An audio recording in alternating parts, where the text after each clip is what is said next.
my EDOL 647 signature assessment.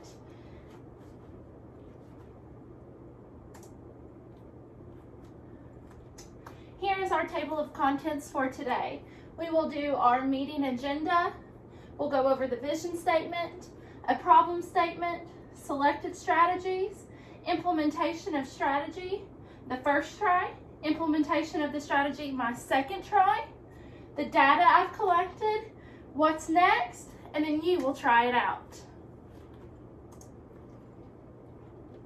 Our meeting agenda for today. We are going to do a come to order, which will be about 2 minutes. We'll get to know everybody that's in here. We'll read the vision statement, discussion of flashback process within the classroom, problem statement reviewed, review of selected strategies, implementation of strategies, review of data, what's next, and wrap it up. Here is my personal PLC vision statement. My vision is to be there for my students in every way, every day. I will strive to form strong and meaningful connections with each student who enters my classroom. I want to ensure that I equip students with the skills to be successful in their future endeavors. I will work hard to provide strong academic, social, and emotional foundation so my students can become lifelong learners and have the confidence to pursue their own aspirations. As an educator, it is my duty to collaborate with my colleagues and parents to ensure that I am modeling what it is to be a lifelong learner. So I have a little activity that I want you to do now. I want you to take a moment and ponder the following question. Once you have collected your thoughts, there are Post-it notes in the middle of your table. If you could just jot down a few of your thoughts. So currently in your classroom, how do you deliver the flashback before each lesson? So let me remind you, a flashback is a type of formative assessment that we take before we move on to make sure there are no misconceptions in the classroom. It's kind of a review of what we did yesterday in the classroom. So how do you deliver that flashback before each lesson? I'll give you a moment just to think about it.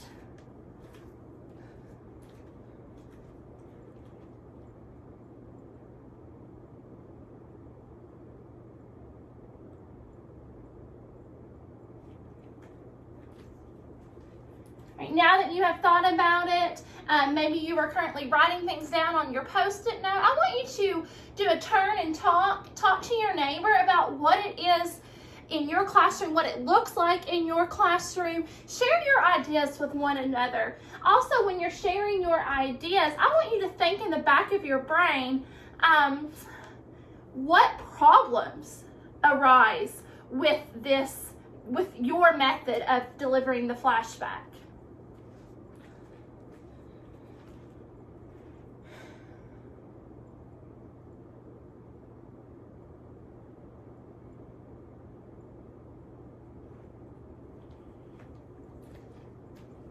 All right, now with those thoughts in our brain, we're going to move forward on this train. So here's the problem in my classroom. My current system of delivering the flashback before each lesson is handling students' bell ringer work, which consists of a few multiple choice questions, then collecting these sheets and grading them. It is an archaic process. I pass it out, they answer it, I collect them, and put them somewhere to grade, hopefully within the next 24 hours. The issues with this: the system takes time to grade and students are not receiving immediate feedback. Therefore, I don't know which students are struggling with yesterday's concepts. I'm not able to clear up any misconceptions before we go forward. So I am missing the whole point of what a flashback is supposed to be. I have thought about the issues in my classroom and the archaic method of passing out the paper and taking it back up. And I think I've come up with a simple solution. So I've selected the strategy of Kahoot. Now, I'm sure you're familiar with Kahoot. We use it a lot of times when we're reviewing for a test, but I thought, how can I use this as a daily flashback? So here are some advantages with the Kahoot. It's free. It's relatively easy to use. It is very engaging for the students. It provides instant feedback, and it's time saving. I'm no longer spending hours grading these flashbacks for every single subject and every lesson I do. Here are some disadvantages. Teacher must create each Kahoot. Chromebook issues. Now we all know technology has its issues. Students logging in errors. And limited answer options, multiple choice and true, false only with the free version. So in my classroom, here's how I implemented this strategy. This is the first time I did this. I decided to concentrate on one subject, reading, for the first implementation of this strategy. I was afraid that if I did it on every subject, it would be too much for my students. I had the Kahoot code posted on the board for the students to use for easy login. Students were excited for something new. I did find that it was a problem to get the Chromebooks out and logged in a timely manner. So my Chromebooks were in my cart because I try to keep them away from the desk so they're not a distraction. But by the time all 24 of my students went and grabbed their correct Chromebook and logged in, it was a little bit of time consuming. Students had a hard time remembering the question asked, as Kahoot only displays the question for a few moments. So if you think back, if you've ever used Kahoot, it'll be about 10 seconds of the question up on the screen, and I usually read it to all of my students, the question. But as they're going back and they're thinking to select their answer, they don't have that question back in front of them.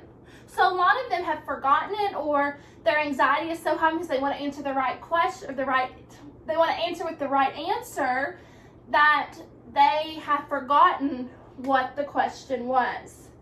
So I did find that that was the biggest issue I had. I will say at the end, students begged to do another one, which I found to be very exciting. If you can get your students to buy in, it is amazing. So with a few tweaks, I decided to try this strategy again. So here are the changes that I made for the second implementation. Instead of seeing the question displayed on the board for a few moments, each student was given a paper copy with the few questions written on it for their reference. They also got to keep this paper copy as a review for future tests. Students all bookmarked the tab for Kahoot. So I eliminated login errors by simply having them bookmark Kahoot so they can go click it and then put their game pin in instantly. I now use Kahoot to deliver flashbacks before every lesson for each subject I teach. And I'm self-contained, so I teach all subjects. Students keep track of their progress in a game format in their folders. Each time a student answers a question correctly, they color in a new square, which helps them earn rewards. So the way I've done this is each student has their name at the top, and it's a page full of a bunch of squares. And they have to get so many squares to get to the next level of rewards. And I found that this is both engaging and exciting for them. They strive to work hard. They want to answer the questions correctly. So here's some data that Kahoot will give you. The data from Kahoot will identify the questions the students struggled with most. So if you can see here on this one, I had difficult questions. I had one difficult question that 4 students need help with. In fact, a lot of my students didn't finish the question. They didn't answer it in a timely manner. Maybe they were thinking too much. It was too hard for them. So I only had 33% correct. It'll actually tell you which students needed the most help with that question. So I found this very, very useful. Here's more data from my reading flashback. So the navy here is the number correct, the number of my students that got that question correct. This light blue is the number of my students that got it wrong. And this purple is the number of students that got it correct on the second try. So as you can see here, question 1, I had 20 students who answered it correctly. 4 who answered it wrong, and about 2 who got it right the second time. This was question 1, 2, 3, and 4.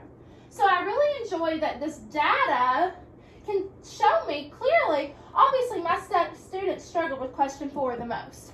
I had the least amount correct the first time. So what's next? What should I do next? The implementation of the Kahoot flashback system has helped to create a conducive environment for fun and meaningful reviews before trudging forward with a new lesson. Students are excited to begin a new lesson, and I can easily see what misconceptions the students might have before moving on. Most importantly, my students beg me for more Kahoots each day. Possible next steps in my classroom. Kahoot scorecards with reward incentives for each student to keep at their desk. Now, I mentioned that before, that they are keeping them in their folder, their data folder in their desk. I have developed a new little card, maybe reward system, that they kind of get punched for each answer they get correct. Teacher notebook that tracks Kahoot data to revisit commonly missed questions in small group, or data used to build small groups for certain misconceptions. I am very big on tracking all data in my classroom constantly as I do standards-based grading. So I think that this would be an excellent way for me to track which students are constantly missing questions, what type of questions they're missing. That way I can form my own small groups with the data I've collected. So let's try it out. I would like for you to get out your personal device and go to kahoot.it form from your computer or electronic device. I have the game pin written on the board over here. Please look at it and enter the game pin.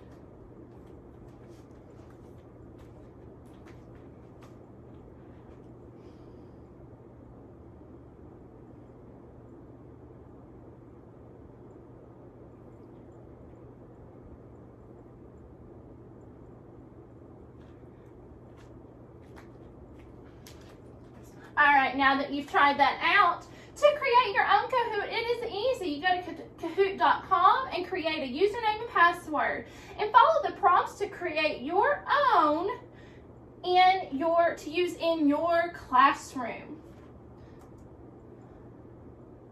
And that will be where my presentation link is. Before you leave, please fill out a plus delta on the back wall. Thank you all for being here today and listening to my presentation on using Kahoot as a form of a flashback in your classroom. Thank